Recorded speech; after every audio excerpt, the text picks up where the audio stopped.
When I suddenly take an interest in something, one is never enough, so I got two of these rechargeable LED floodlights, and I'm hoping I can actually breed them. Oh, maybe not then.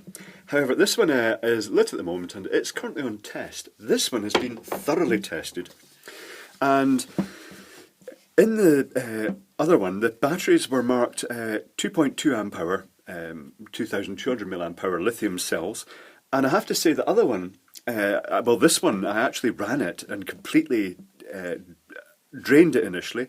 Then I charged it at 1 amp on my power supply with a suitable connector, because this goes straight to the cells. And it did take a charge at 1 amp for just over 2 hours, so that is round the 2 amp hour, 2.2 amp hour mark. And it did cut off decisively when it had reached full charge. Likewise, it ran for its full 4 hours, they said, which was nice, gradually getting dimmer as it goes. And then at the end, it was quite dim, then it just cut off. So again, it's got that over discharge protection. So let's open this up. Now, I have to say, they do look identical, although they're from different suppliers and the labels are different. So I'm just going to take the base off first, just to make this a little bit more compact. You guys will already notice that I've gone back to the bare wood finish, and all I had to do to go back to the bare wood was flip my workbench over. However, as anybody who's got a decent workbench knows, just flipping it over is no mean feat. I've been spending the whole day clearing everything that was on it off and trying to sort it all out into boxes. Yes, there was a lot of stuff on it. So here we go. Actually, why am I going in the front? There's no need to go in the front, I know what's in there. There's an LED in there, let's go in the back.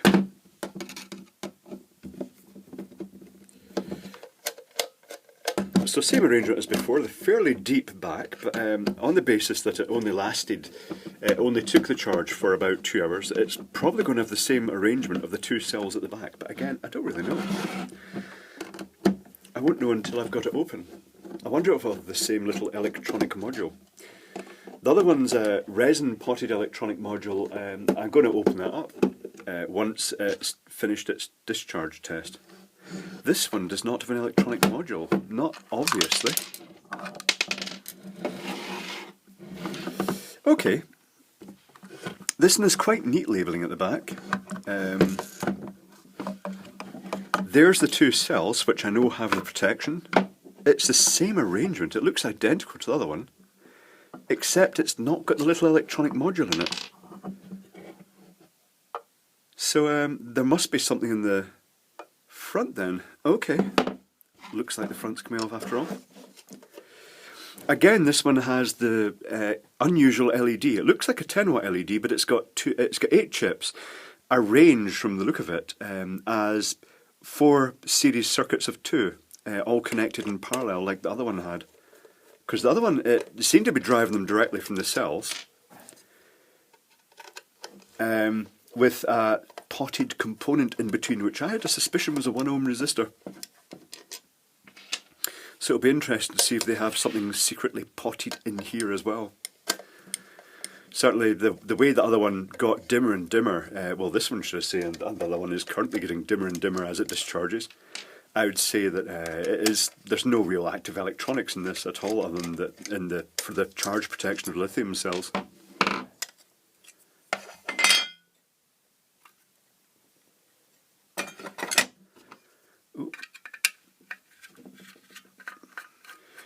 I have to say, running the full discharge test in this one, although it gets dimmer, it still puts out a good, decent amount of light. This is a very good work light, I have to say.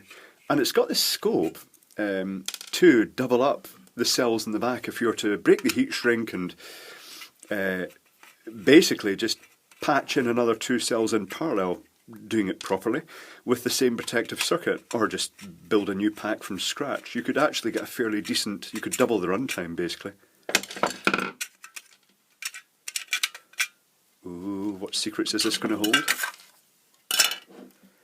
A resistor.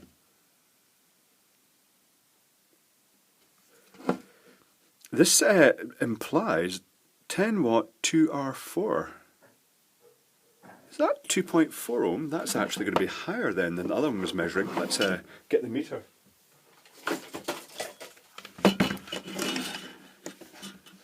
I should tilt this up a bit because it makes it a bit easier for you guys to read.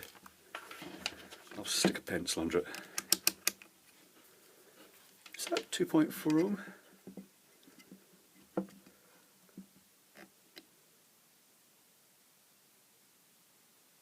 Yes, it is.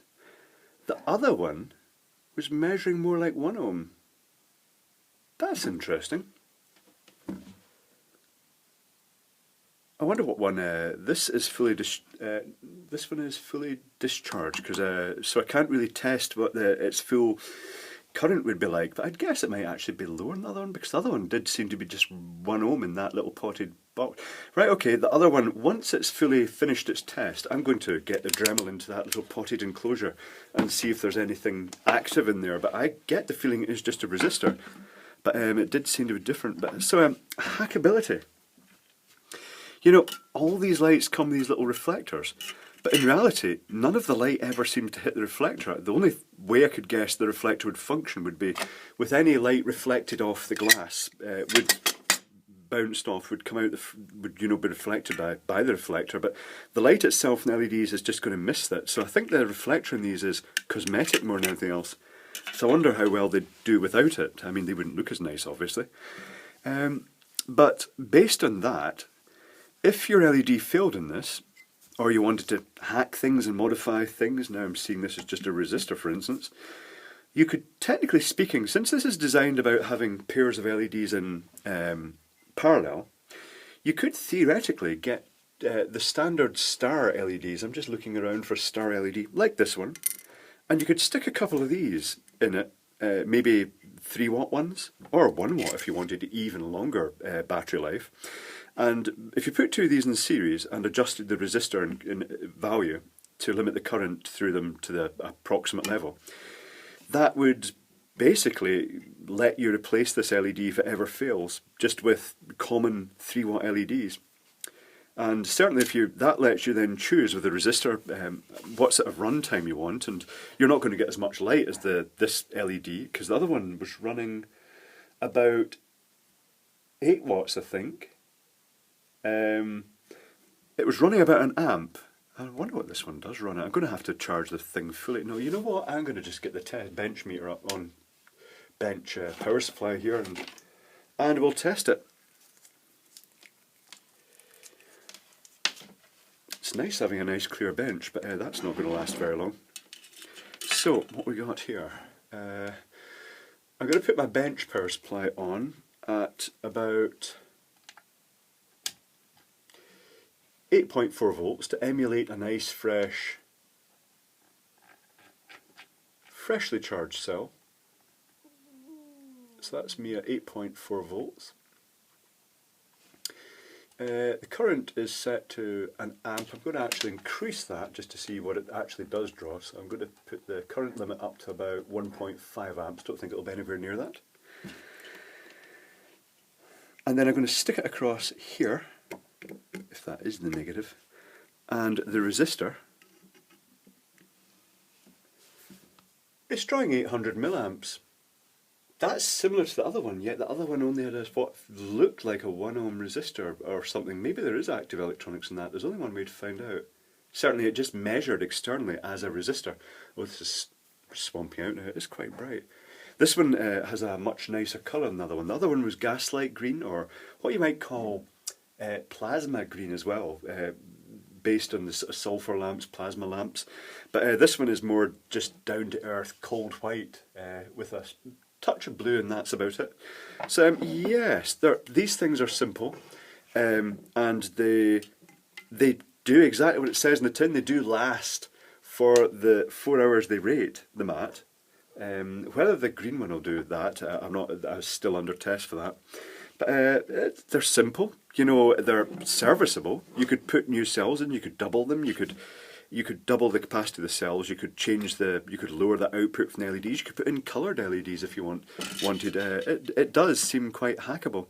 Again, this one, just like the other one, has exactly the same chargers.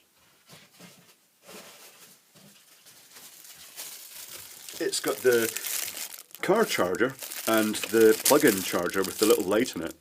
that puts out 8.4 volts at about an amp. I'm not sure if it does put out an amp, because another thing, they say that it takes about 5 hours to charge these, but if this does put out an amp, like my bench supply was doing, then it will only take about 2 hours to charge them. But that might be worth testing as well. So yes, all in all, I have to say I actually quite like these little lights. They're very useful, different from what I was expecting. Initially, I was disappointed about the fact they had this customised 10 watt LED with the different arrangement inside. It means that you can't just say take another 10 watt LED like this one and just smack it in, because this one probably wouldn't light that well. Having said that, the red would, because the red has a lower forward voltage that would probably be equivalent to those. So you could probably put a traditional red one in with the 3 chips in series and 3x3, but the green and blue wouldn't light that brightly if you had 3 in series across that voltage from the cells. But yep, it's nice, it's neat, I quite like these.